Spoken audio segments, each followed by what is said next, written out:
This is my tricoloured sage. It's a bit off colour at the moment, doesn't even look like tricolour sage.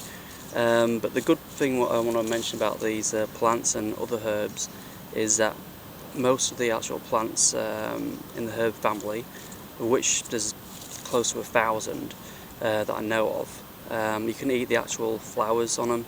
The things you need to be wary about though, especially if you're pregnant or you've got some other illnesses, is that the flowers and the actual the leaves of certain herbs is not advised to have if you're pregnant or got certain medical conditions, so you need to look into it. The reason is it's got various chemicals in them that act as muscle relaxants. The ones to be wary about that I know of is sage and rosemary and thyme.